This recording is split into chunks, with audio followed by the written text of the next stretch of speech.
Hola, ¿qué tal chicos, chicas? ¿Cómo están? Buenos días. Días. Hola, profe, buenos días. Hola, profe.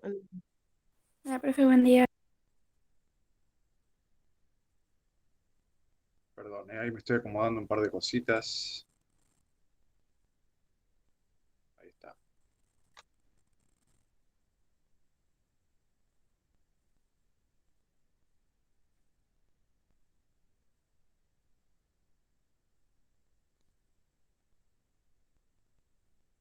Bien, perfecto. Bueno, vamos a arrancar con la clase de hoy. Antes de empezar, ¿tienen alguna consulta con respecto a la última clase? Esa sí la tuvimos presencial y habíamos empezado a ver un poco el nuevo tema, que es la ética, ¿sí? Que se distancia un poco del tema anterior, que era la nociología. Ya lo vimos esto en clase. Pero bueno, habíamos empezado a ver qué era la moral, qué es la ética. eh, y bueno, antes de arrancar quería saber si tienen alguna consulta con respecto a este trabajo, con respecto a los trabajos anteriores, o una consulta de cualquier tipo. El momento es ahora. Hablen ahora o callen para siempre. ¿Alguna pregunta? No, profe, ninguna. No, profe. No, profe. Ah, bueno, bien. Bueno, igualmente después me pueden interrumpir por cualquier pregunta, no hay problema. Bueno, vamos a seguir con el tema de la ética. Y habíamos empezado a ver una de las tareas más importantes de la ética, que habíamos visto que la ética era una reflexión sobre las cuestiones morales, ¿sí? Una reflexión sistemática, una reflexión ordenada eh, y casi científica de lo que son los códigos morales, las acciones humanas y la valoración que le damos a las acciones humanas. ¿Por qué es tan importante esto? Bueno, en primer lugar es importante para poder llevar eh, una sociedad. ¿Sí? Nosotros vamos a empezar a ver eh, la clase que viene, la ética, en Aristóteles. ¿Sí? Aristóteles era un filósofo que vivió en Grecia en el año, no sé, 400, 500 antes de Cristo, más o menos. Eh, y en esa época ya se empezaban a cuestionar eh, estos temas morales, estos temas del comportamiento humano, qué es lo bueno, qué es lo que tenemos que hacer y qué es lo que no tenemos que hacer, para poder organizarnos socialmente y vivir de acuerdo a unos estándares de conducta. Porque ya saben que en la política y en cualquier manejo social tenemos que determinar lo que está permitido, o sea, lo que es bueno, correcto, y lo que es incorrecto o malo, y lo que tiene que ser castigado. En base a esos parámetros nosotros vamos a dictar las leyes, ¿sí? Y en base a eso vamos a eh, postular qué es un delito, qué no es un delito, en casos determinados, quién es eh, pasible de ser juzgado y de ser penalizado, ¿sí? ¿Quién va preso, quién no va preso?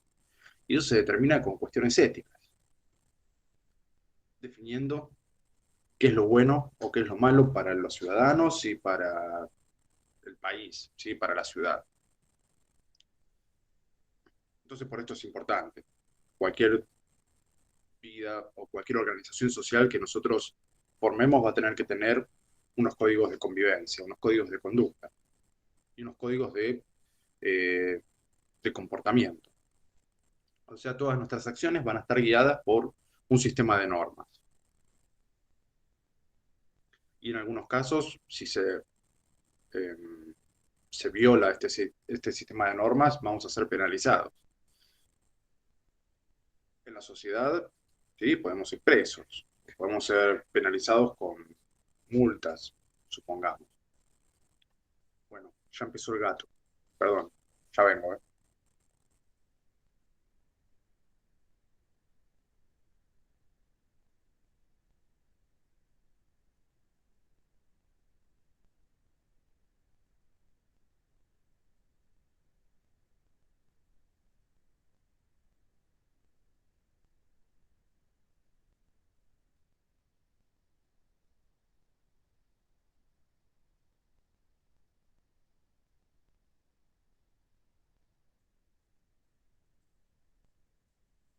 Ahí estoy de vuelta. Eh, Hoy está particularmente frenético el amigo. Todos los días que no tengo que dar clases, está durmiendo hasta ahora. Y ahora, 5 minutos antes, empezó a correr para todos lados, ¿no? No sé qué le agarra.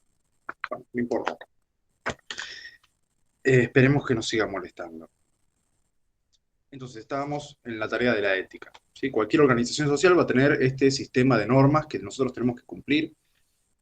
Y en algunos casos, si violamos este sistema de normas, o vamos a ser condenados socialmente, ¿sí? ¿Qué quiere decir eso? No sé, nos van a mirar mal, nos van a decir, mira, qué mal que se porta este tipo. Y en otros casos vamos a ser condenados efectivamente, ¿sí? Nos van a meter presos o tenemos que pagar multas. ¿Sí? Pasamos un semáforo en rojo, que es una norma de tránsito, y en muchos casos vamos a tener que pagar una multa por haber hecho eso, ¿sí? Por haber violado una norma de tránsito. Y en ese caso, bueno, vamos a tener que estar definiendo cuán malo es, cuán bueno. Pero bueno, vamos a ver primero la tarea normativa de la ética. ¿Qué quiere decir que tiene una tarea normativa? Quiere decir que tiene la tarea de establecer normas de conducta.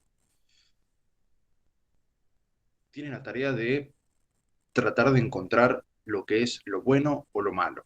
Cuestiones que la moral no hacía. La moral a lo único que se dedicaba era a, a describir la forma concreta en la que actuamos nosotros. ¿Sí? Sin decir mucho de si está bien o está mal lo que hacemos, sino describir cómo efectivamente nos comportamos. La ética no, la ética va a estudiar la forma concreta en la que actuamos y se va a preguntar si eso es correcto o es incorrecto. Y va a tratar de poner los fundamentos de qué es lo correcto y qué es lo incorrecto, qué es lo bueno y qué es lo malo. Y en base a eso va a edificar un sistema de valores. Pero primero, antes de poder definir qué es lo bueno y qué es lo malo para el hombre, vamos a tener que hacer un estudio bastante importante de lo que es el hombre, de lo que es el mundo, etc. Ya lo habíamos visto en la clase pasada. Entonces la ética normativa va a ser la vertiente de la ética filosófica encargada de evaluar la validez de las normas con las que juzgamos las acciones. ¿Sí? Si decimos que esta acción es buena, vamos a tener que dar un fundamento válido o vamos a evaluar la validez de esa acción que nosotros decimos que es buena o mala. ¿Sí? Tenemos que poder responder por qué es buena o mala esa acción. ¿Sí? No simplemente decir, no, eso está mal o no, eso está bien. Y como nos dicen nuestros padres cuando le preguntamos por qué y por qué yo lo digo. ¿Sí? Bueno, la filosofía no va a aceptar esa respuesta y va a querer un fundamento. Y si no se lo da a nadie, lo va a tratar de buscar por su propia cuenta, por medio de el uso de la razón, ¿sí? El uso de la inteligencia. Va a buscar ahí los valores morales, los valores éticos, pensando y tratando de ver de dónde salen estos valores. Y aquí hay una pregunta que le responde Kant, ¿sí? ¿Por qué es necesario esto? ¿Por qué es necesario que la ética realice esta tarea? Y Kant responde que la reflexión de la ética filosófica es necesaria porque la reflexión que no es filosófica acerca de cuestiones morales se deja seducir con facilidad, porque el hombre tiende a acomodar el deber según sus deseos. ¿Sí? El hombre tiende a acomodar el deber según sus deseos. O sea, tengo que hacer tal cosa porque esa cosa es buena, pero en realidad hay un motivo en el fondo que es que yo quiero hacer eso. Y por eso estoy tratando de buscar argumentos para decir que lo que voy a hacer es bueno. Eh, no sé, por ejemplo, eh, yo quiero tener plata, ¿sí? Y me propongo robar un banco. Entonces voy a buscar una serie de argumentos que hagan válido mi accionar, que hagan que mi acción sea buena, ¿sí? Voy a empezar a hablar del sistema, de que el sistema es corrupto, de que la pobreza es un delito que está cometiendo la sociedad. Entonces esta serie de injusticias validan de alguna manera que yo vaya a robar un banco, ¿sí? Entonces estoy dando una serie de argumentos, una serie de fundamentos para que ese accionar se acomode a mis deseos. Eso es lo que está denunciando Kant. Dice, no puede pasar esto. Tenemos que tener un parámetro para decidir qué es lo bueno y qué es lo malo, y un parámetro que respetemos todos. Y digamos, bueno, si está mal robar el banco, está mal robar el banco, ¿sí? Por más que me vengas con argumentos súper justicieros, esto está respondiendo a intereses personales tuyos. Vos querés llenarte de plata robando un banco, ¿sí? Bueno, no sé si vieron La Casa de Papel, más o menos es una cosa así, ¿sí? Son personas que van a robar el banco, van a robar un banco, y en el medio de toda la serie van ofreciendo una serie de argumentos que validan ese robo al banco. Es más, nosotros, eh, mirando la serie, queremos que efectivamente roben el banco, que se lleven la plata, ¿sí? Porque después, no sé, si la van a dar a la gente o la tiran por ahí, gran parte se quedan ellos, ¿no? Porque, como está diciendo Kant, eh, es necesario hacer estas evaluaciones porque las personas siguen sus propios intereses, no le importa mucho el resto. Van a decir que sí les importa el resto para poder seguir siguiendo sus intereses. Pero eso no hace esas acciones buenas. Seguir los propios intereses de uno no convierte nuestras acciones en acciones buenas. ¿Sí? Sino muchas veces es todo lo contrario, por lo menos según Kant. Vamos a seguir, porque después vamos a ver a Kant en profundidad, así que no nos detengamos en esto. Vamos a ver dos tipos de enfoques de la ética normativa, ¿sí? O sea que la ética normativa tiene dos enfoques. Se puede ver desde dos puntos de vista. Y vamos a analizar nosotros esos dos puntos de vista. Tipo, en filosofía la gente no suele estar muy de acuerdo entre sí. Los filósofos no se ponen de acuerdo. Entonces siempre hay una discusión interna. En lo que es la ética, el enfoque que le da la ética normativa a la evaluación de las normas morales o a la validez de las normas morales, eh, lo realizan desde diferentes enfoques. Y vamos a ver dos. Los voy a escribir porque son palabras difíciles. El primer enfoque es la fundamentación deontológica.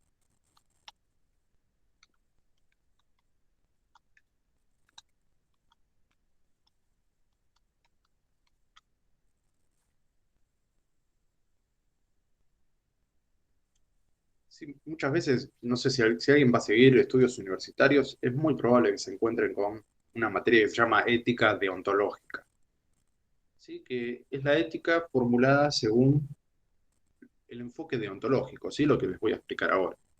Pero no es la única fundamentación ética que hay.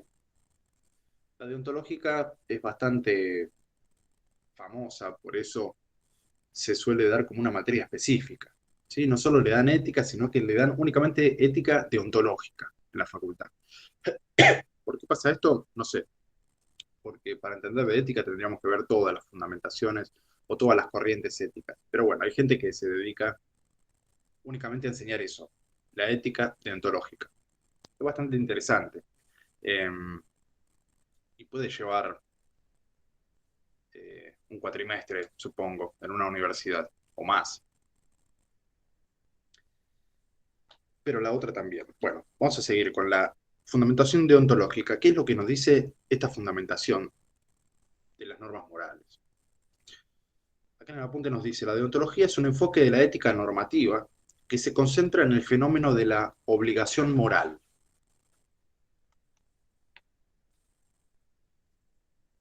Importante.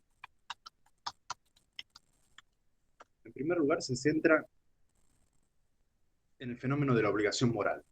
O sea, según la ética deontológica, nosotros estamos obligados a hacer cosas. Estamos obligados a comportarnos de determinada manera.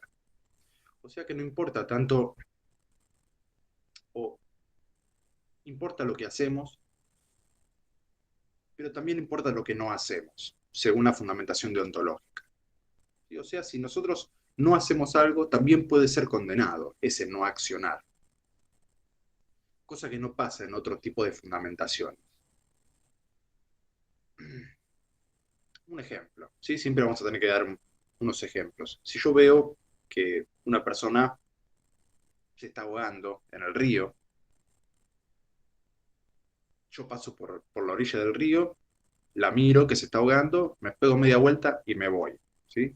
Según una fundamentación deontológica, yo soy culpable de la muerte de esa persona. ¿Por qué? Porque yo estoy obligado a, si veo una persona que se está ahogando, ir a socorrerla.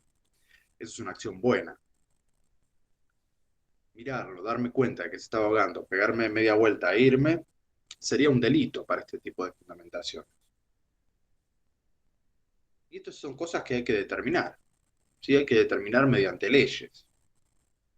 Hay que ver el sistema legal nuestro, a ver qué tipo de fundamentación tiene de sus normas morales, de sus leyes. Porque se va a decidir en ese caso si esa persona es culpable o no. Sí, así que no sé si van a estudiar abogacía, también se van a meter en estos temas morales. En cualquier carrera, en realidad, en medicina también, ¿sí? En medicina siempre hay cuestiones morales dando vuelta, ¿sí? Sobre, no sé, eh, si le salvamos la vida a una persona o no, si la asistimos a morir o le estiramos la vida, si debemos abortar en un caso o no abortar en otro. Son temas complicados y son temas que se discuten en este ámbito, eh, y son cuestiones o son enfoques de las acciones humanas que van a influir en la producción de leyes, ¿sí? En el dictado de las leyes y en el dictado de los castigos. Entonces hay que analizar si esa persona que no hizo algo puede ser condenada por ese no accionar. Según una fundamentación deontológica de las obligaciones morales, si esa persona estaba obligada a salvar a, a la persona que se está ahogando. Y si después, no sé, averiguamos mediante la investigación que el tipo era salvavidas, por ejemplo, peor todavía, ¿sí? Más años en la cárcel, porque tenía todas las capacidades y todo el conocimiento para poder ir a salvar a esa persona. Pero el tipo dijo, no, no, este es mi franco, no voy a salvar a nadie, me voy a mi casa. Y dejó morir a esa persona. Bueno, según una fundamentación deontológica que se centra en la obligación moral, ese tipo tendría que haber ayudado a la persona y si no la ayudó, marche preso, ¿sí? Por dejarla morir. Es lo mismo que matarla. Según esta fundamentación. Después vamos a ver otras fundamentaciones que posiblemente dejen libre a esta persona y digan que no tiene ningún tipo de culpa. Por eso hay que tener cuidado con esto, dependiendo de qué enfoque le damos a las leyes o a la interpretación de las leyes, una persona puede ser culpable o inocente. Y esto es algo muy serio, ¿sí? Más para, no sé, un abogado, un juez. Después, otra cosa que va a tratar de encontrar la fundamentación deontológica, otra de las características más importantes, es que va a tratar de encontrar principios de comportamiento universales. Lo anoto, porque es importante.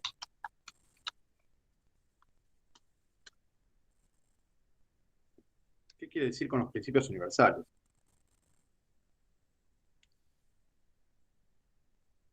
Una fundamentación ética deontológica va a basar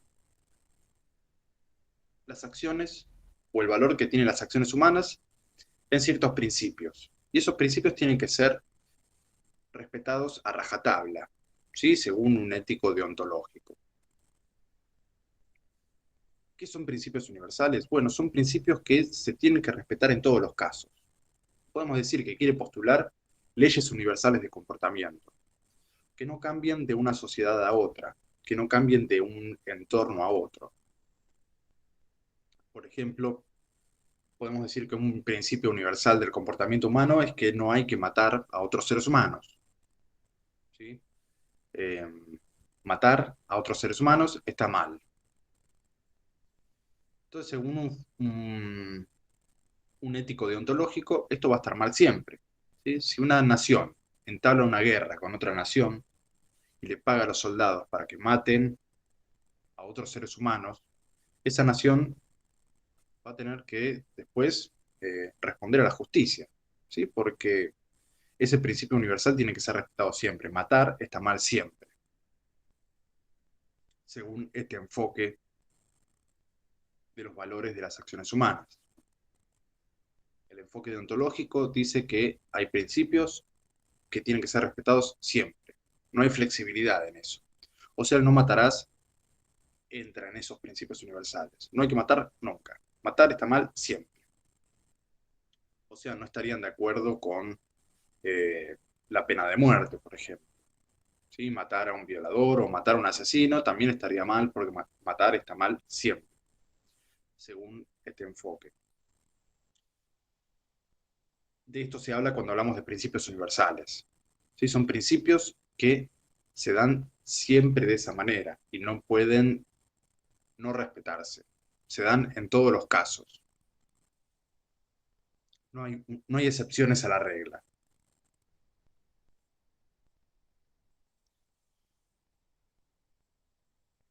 Y otra cuestión importante va a ser la prioridad que le otorga a las intenciones.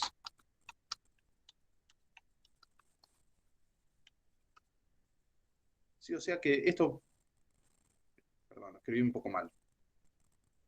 Prioridades, me imagino que entiendan. Entonces, estos son los rasgos característicos de este tipo de fundamentación de las normas morales. Primero, que se centra en la obligación moral, o sea que estamos obligados a hacer cosas. Busca principios universales de comportamiento. Y por último, le da prioridad a las intenciones de las acciones. Es decir, nosotros cuando vamos a realizar una acción, tenemos una serie de intenciones.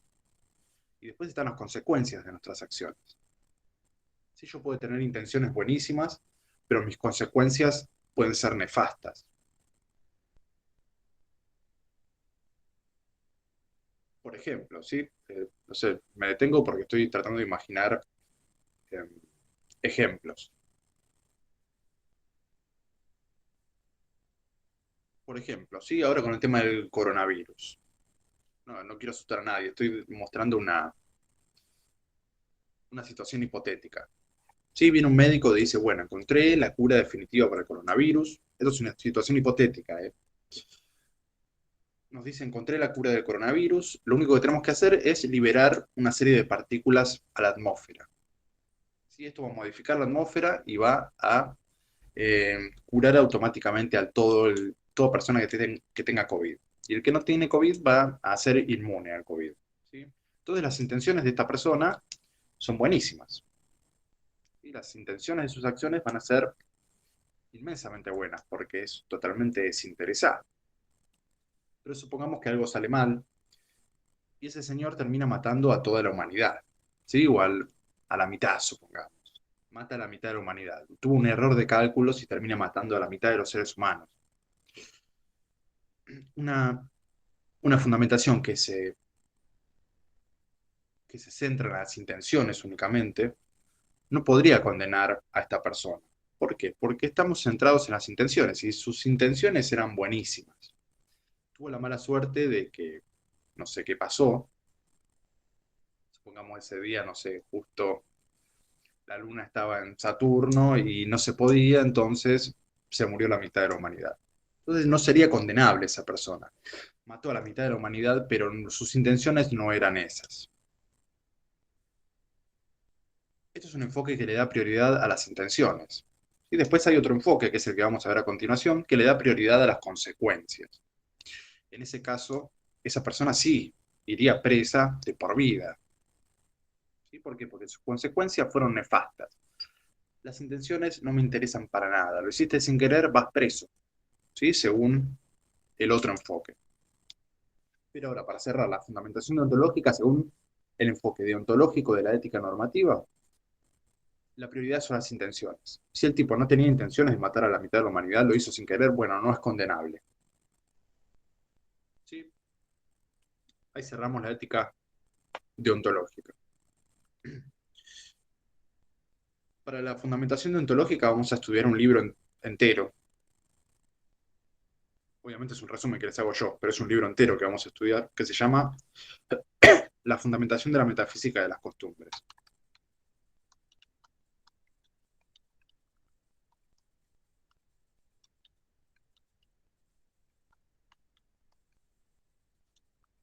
De un filósofo que se llama Immanuel Kant. O sea, para este principio deontológico, el libro que vamos a estudiar es ese, y el filósofo es Kant.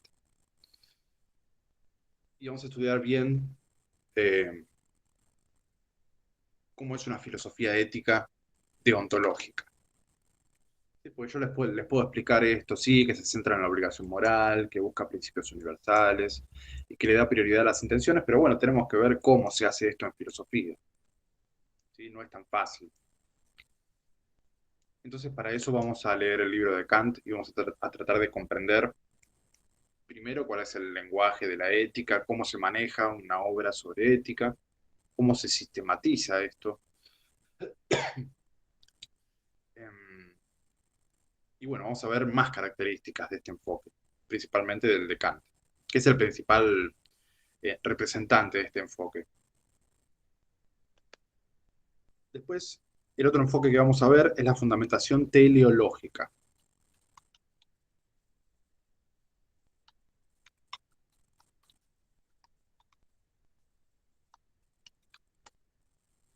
Sí, otro nombre difícil.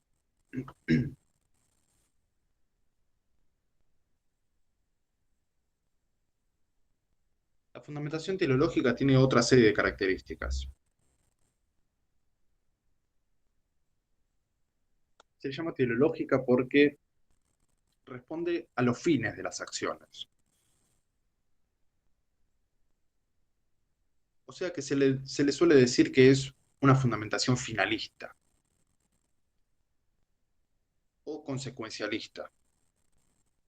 Porque, bueno, por la palabra telos, ¿sí? La fundamentación teleológica viene de la palabra telos, que significa fin. ¿Sí? Le va a dar importancia a la finalidad que tienen las acciones. Le va a otorgar mayor importancia a las consecuencias que a los principios.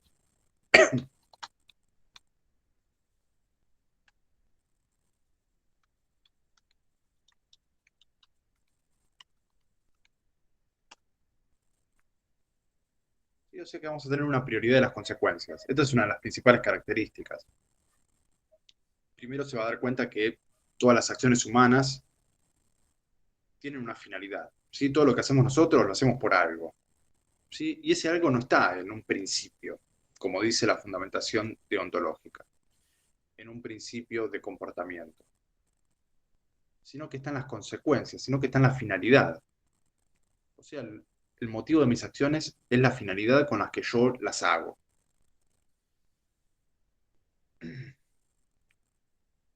Es decir, según la fundamentación deontológica, yo voy a estudiar al colegio porque es mi obligación.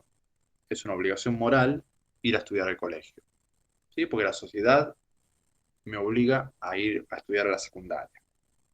Según la fundamentación teleológica que le da prioridad a los fines, yo no podría justificar que voy a la escuela por eso, porque es mi deber. No. Tengo que dar la finalidad de mi acción. Es decir, ¿por qué vas a estudiar a la escuela secundaria? Y yo tengo que dar la finalidad de eso, no el principio. El principio sería porque es mi deber. Eso diría la fundamentación deontológica. Según ético teleológico, yo tengo que dar la finalidad de mi acción, no el principio. No es por deber, sino que es porque estoy buscando algo. Puedo decir entonces, yo estudio en la secundaria porque busco incrementar mis conocimientos, ¿sí? O porque quiero trabajar el día de mañana. Entonces, eso es una fundamentación teleológica de mis acciones. Estoy diciendo, actúo de esta manera porque busco tales fines, porque busco tal cosa. Eso es lo que dice Aristóteles, ¿sí? Eso es lo que vamos a ver con la ética nicomaquea de Aristóteles. Todos los seres humanos hacen cosas para conseguir algo. No lo hacen por principios que guían sus acciones, como dice Kant. Ahora puede ser que se mareen un poco, después vamos a ver bien la diferencia que hay entre los dos. O sea que siempre le va a dar mayor prioridad a las consecuencias de las acciones.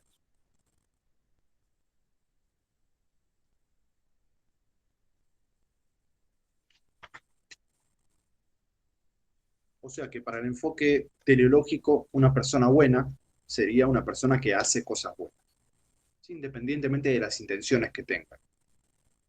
Por ejemplo, puede haber un villano, una persona que quiere hacer cosas malas, pero eh, para su desgracia siempre le salen bien, ¿sí? Quiere matar a una población y la termina salvando y termina mejorando su modo de vida.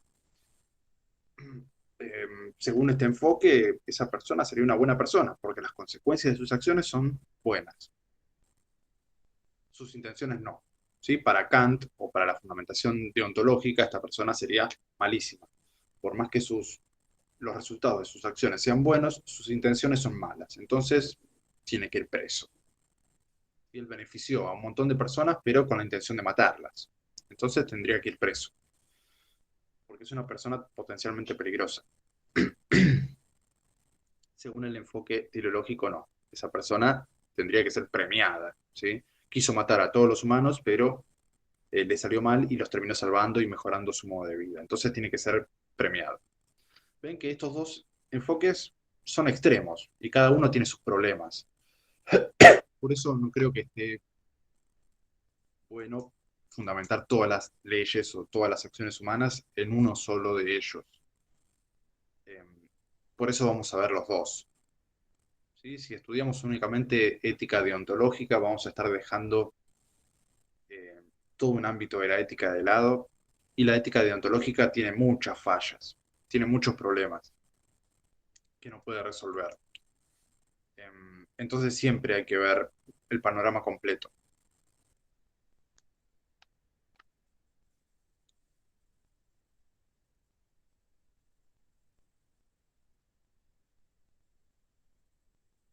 Y vamos a ver también con Aristóteles que este es un enfoque centrado en la virtud. Si una persona buena es una persona que hace cosas buenas. Y una virtud es hacer las cosas buenas, ¿sí? Siguiendo como finalidad un bien, un fin. Alguien que es, no sé, virtuoso en la guitarra es porque toca bien la guitarra. Bueno, lo que va a querer o lo que va a tratar de desentrañar Aristóteles es que hace a una persona buena, hacer buenas acciones. Bueno, está bien. ¿Qué son buenas acciones para el ser humano? ¿Cuál es el bien del ser humano que tenemos que perseguir todos? Esas son cosas que se va a preguntar. ¿Qué es un humano virtuoso? O sea, ¿cómo es ser un buen ser humano? Eso es lo que va a tratar de responder.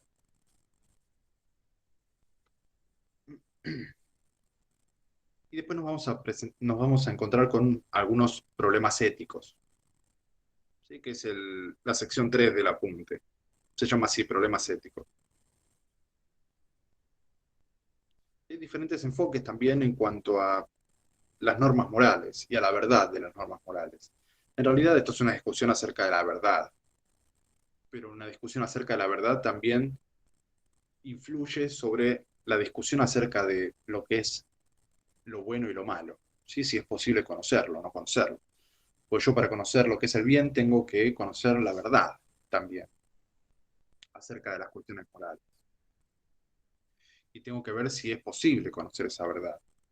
Y si esa verdad es una sola o son muchas. Y en base a eso se van a abrir corrientes filosóficas. Se van a empezar a distanciar los pensadores. Pues en filosofía tenemos que ver eso también, cómo se distancian los pensadores, porque se van oponiendo constantemente. Por un lado tenemos a los relativistas morales,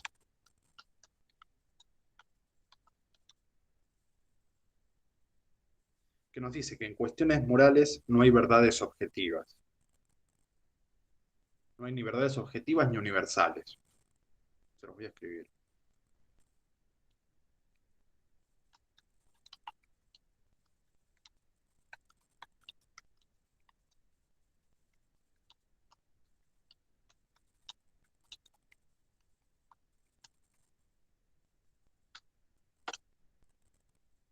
¿Qué quiere decir esto? Que sobre cuestiones morales no hay verdades objetivas ni universales. Ya lo habíamos visto antes, ¿sí? Un relativista moral no va a aceptar que haya una ley igual para todos. El relativista moral nos va a decir Las leyes varían de una población a otra, de una sociedad a otra, así que también varía lo bueno y lo malo, así como varía la verdad. No es lo mismo una cosa que es buena acá con otra cosa que es buena en China o en Afganistán, ¿sí? Los valores morales cambian y eso hay que aceptarlo, va a decir el relativista moral. O sea que los valores morales son relativos al sujeto, son relativos a cada sociedad. Estos se oponen a los absolutistas morales. ¿Qué es lo que dice un absolutista moral? Nos dice que sí, hay verdades objetivas y universales. Y las podemos encontrar.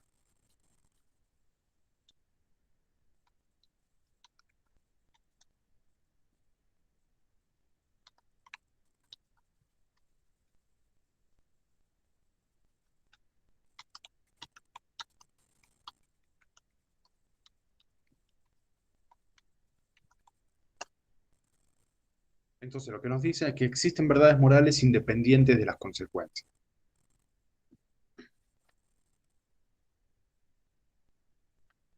Es decir, como habíamos visto antes, ¿sí? Un absolutista moral sería Kant, que me dice que matar está mal siempre, ¿sí? Que es inflexible eso. Él dice que sí, hay verdades morales que son independientes de las consecuencias. ¿Sí? Porque matar está mal independientemente de las consecuencias. Si yo para salvar a 10 millones de personas, basta con matar a una, en ese caso matar está mal también. ¿Qué dice un absolutista moral? Porque el valor moral de esa ley es absoluta. No se puede modificar eso, no puede variar en cada situación esa ley moral. Según un absolutista moral, ¿no? Según un relativista, sí. En ese caso, está bien, matemos a uno solo para salvar a 10 millones. Es una cuestión lógica, de sentido común. Bueno, el relativista moral va a decir, sí, vamos a matar a ese hombre ya mismo. Pero el absolutista va a decir, no, matar está mal, entonces, si matamos a ese hombre, por más que sea para salvar a 10 millones de personas, está mal. Es una acción condenable. Entonces acá ven cómo se van enfrentando estas diferentes ideologías acerca de lo que es bueno o lo que es malo. Y esto va a influir también en, o sea, en cuestiones políticas, en cuestiones legales. Siempre que un abogado va a un juicio, va con estos conflictos, para empezar a tratar de torcer las leyes a su favor. Después tenemos el escepticismo moral. El escéptico moral niega que podamos conocer las normas morales. No dice que existen verdades independientes de las consecuencias, o sea, universales, o que no existen leyes universales. No se mete en esa discusión. Lo que dice el escéptico moral es que si hay reglas morales, si hay normas morales, o si hay verdades acerca de lo que está bien y lo que está mal, el ser humano no puede conocerlas. ¿Por qué? Porque para conocer las normas morales tendríamos que conocer, no sé, las intenciones de Dios, por ejemplo. Si creemos en Dios, tendríamos que conocer las intenciones de Dios. Y nosotros no estamos capacitados para conocer las intenciones ni de Dios, ni de la naturaleza. Así que no tenemos idea de cómo nos tenemos que comportar. Y no tenemos maneras de conocer las normas morales, o sea, lo que está bien y lo que está mal, absolutamente. No tenemos manera de conocerlo. Esa es la postura del escéptico moral. Entonces, cuando le preguntan si esta acción es buena o mala, el escéptico moral ni siquiera te responde. ¿Sí? Porque no vale la pena. No te va a decir ni que está bien ni que está mal lo que vas a hacer. Lo que va a hacer el escéptico es suspender el juicio. Así lo llaman ellos. ¿Sí? Ante las cuestiones morales, lo que hay que hacer es suspender el juicio. ¿Qué quiere decir esto? Dejar de pensar. ¿Sí? Porque no hay manera de que conozcamos nada acerca de nuestras acciones o acerca de los valores de nuestras acciones, la valoración que le damos nosotros. Entonces, el escéptico moral niega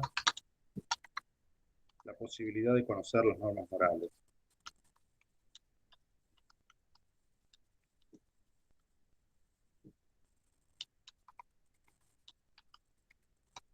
verdades morales.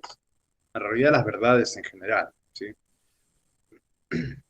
Nosotros a todas estas corrientes les podemos sacar la palabra moral y quedarnos únicamente con la verdad. Y vamos a estar hablando de corrientes filosóficas que hablan acerca de la verdad, secas. Por ejemplo, el relativista lo que piensa es que no hay verdades objetivas ni universales.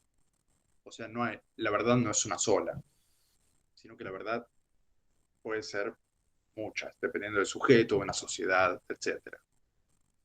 Los absolutistas creen que existen verdades universales, que existen verdades únicas, y que no podemos estar en desacuerdo con temas de verdades. Y el escéptico moral nos dice que no podemos conocer verdades, ¿sí? Como habíamos visto con Descartes, que casi cae en el escepticismo hasta que encontró una verdad, que era indudable, cosa que no pudieron hacer los escépticos, encontrar verdades. Entonces dijeron, bueno, el ser humano no tiene acceso a verdades. Pero Descartes se dio cuenta de que sí, tenía acceso a una verdad, que era la verdad de su propia existencia.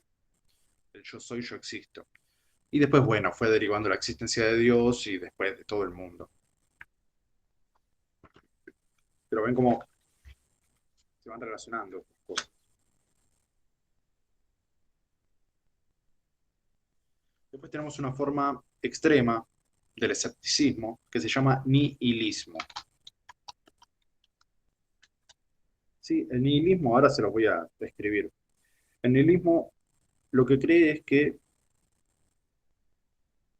si no podemos conocer las normas morales, en realidad no es porque nosotros no estemos capacitados o no estemos habilitados para conocer las verdades morales, sino porque directamente no existen normas morales. Por eso no podemos conocerlas. Porque no hay verdades, la verdad no existe. Y las verdades morales, mucho menos, va a decir un nihilista.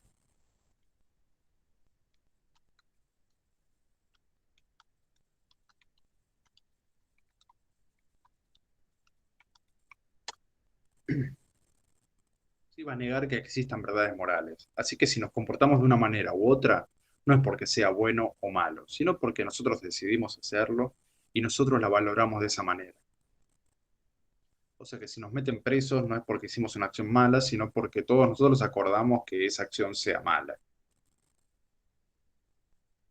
Podemos decir que la verdad es convencional, es una construcción social del hombre. No responde a cosas buenas o malas, o al bien o al mal. Eso no existe para el nihilista. El bien y el mal no existe. Las acciones son acciones. ¿Sí? No te gusta esa acción y bueno, va a ser mala para vos porque no te gusta. Podría estar relacionado mucho con el relativismo también. Se podrían llevar bien un nihilista con un relativista.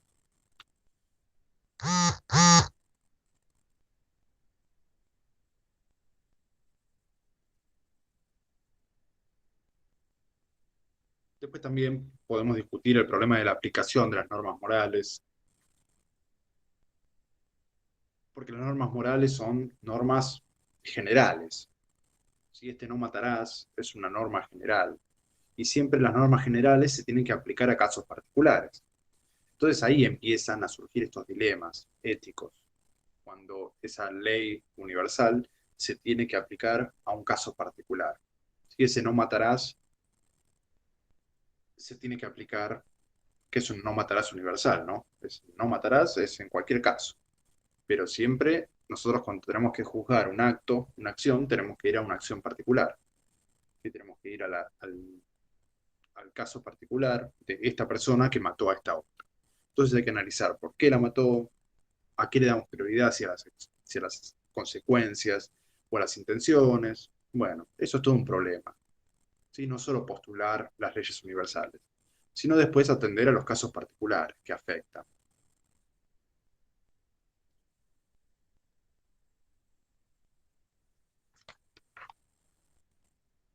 Y por último, tenemos también el tema de la libertad, ¿sí? Que es el último tema del apunte este.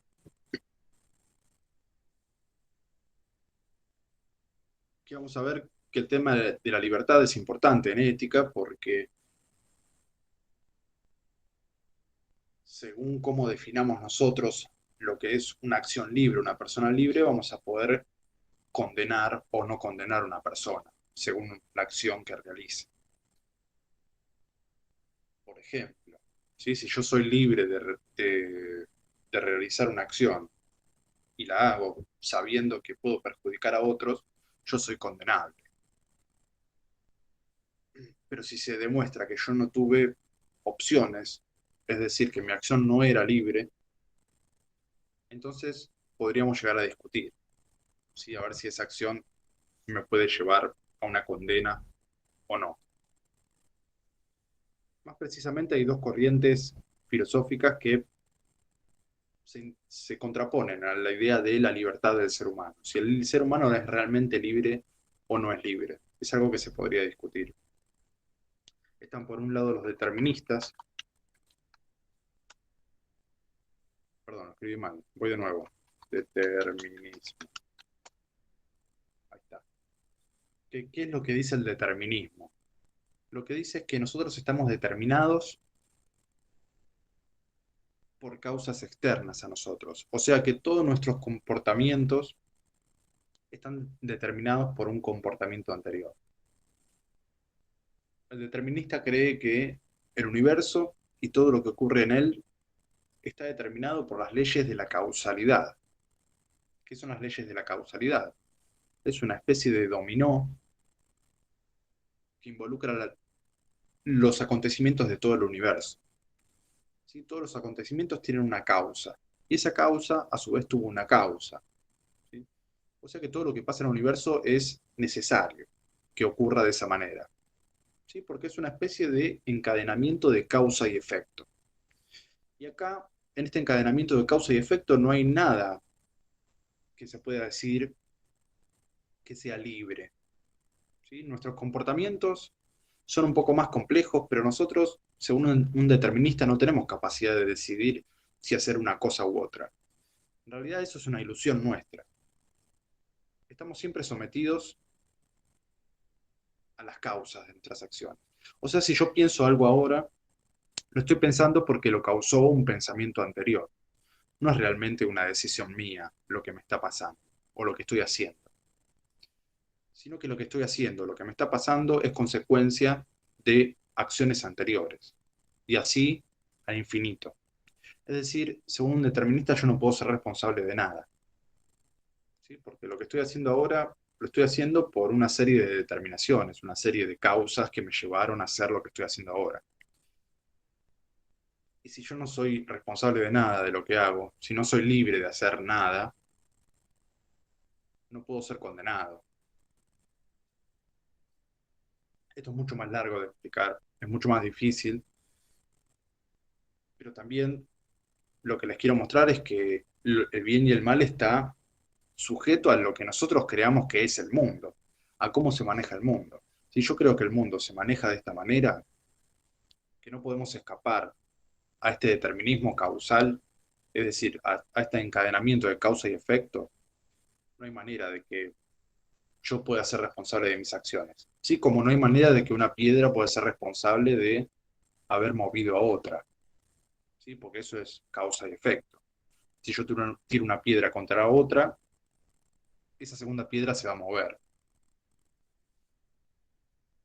Y nadie es causante de ese movimiento más que las leyes naturales. ¿Sí? No se movieron eh, por decisión propia. Es todo un encadenamiento de causa y efecto. Y el ser humano está metido ahí también. Hace cosas no porque quiere, sino porque lo llevaron ahí las condiciones anteriores. Y después está el pensamiento del libre albedrío, ¿sí? Que nos dice que sí, efectivamente, el mundo tiene leyes naturales y las cosas se mueven según leyes, pero el ser humano no. El ser humano puede decidir si moverse para un costado o moverse para otro. No está determinado totalmente. Es decir, el comportamiento del ser humano está así determinado por causas naturales, ¿sí? Pues si yo salto, después tengo que bajar porque respetamos la ley de gravedad, ¿no? Pero tenemos el poder de violentar ese curso de acción, de resistirnos y de hacer una cosa diferente a lo que nos dicta la naturaleza. Esa es una discusión que se va a dar adentro de la ética constantemente.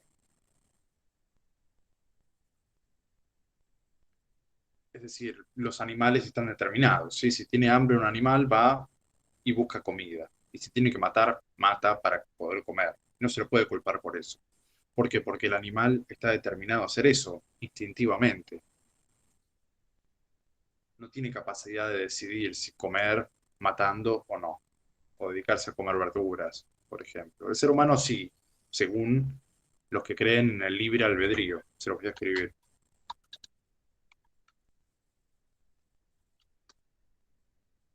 Según un determinista, nosotros somos tal cual los animales, así que no podemos ser condenados por nuestras acciones. ¿Por qué? Porque nuestras acciones se derivan de acciones anteriores o de eventos externos anteriores. Esto es todo lo que vamos a ver sobre el tema de la libertad. Después en el trabajo yo les pido que averigüen diferentes definiciones acerca de, de lo que es la libertad y que puedan compararlas entre sí. Para esto mismo, para ver que no hay una sola definición de libertad. Hay varias definiciones, así que traten de buscar varias y de compararlas, porque hay varias que son diferentes entre sí, son distintas. No todos piensan o no todos están de acuerdo con lo que es la libertad, como tampoco estamos de acuerdo con lo que es el mundo, ni con lo que son las verdades morales, con lo que está bien o lo que está mal. Eso está en discusión constante.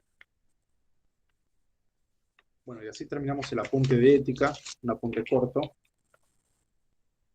Y atrás tienen la actividad, ¿sí? Que como siempre son 5 preguntas, esta vez puse 6, porque los hago averiguar este tema de las cuestiones de la libertad.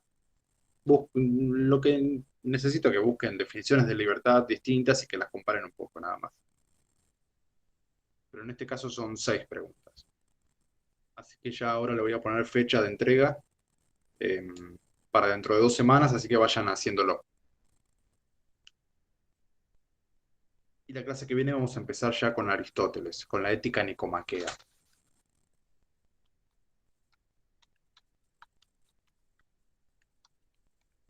O ética nicomaquea.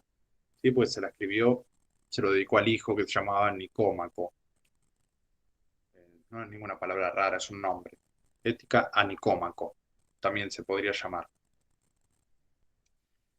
Bueno, ¿alguna pregunta acerca de esto? Acerca del trabajo que tienen que hacer. No, profe. Bien. Bueno, entonces nos estamos viendo la semana que viene, supongo que ya en la escuela, y vamos a arrancar con la ética de Aristóteles.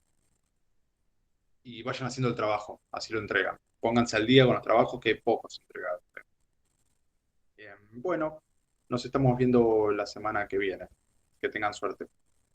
Chao, profe, nos vemos. Cuídese. Chao, profe.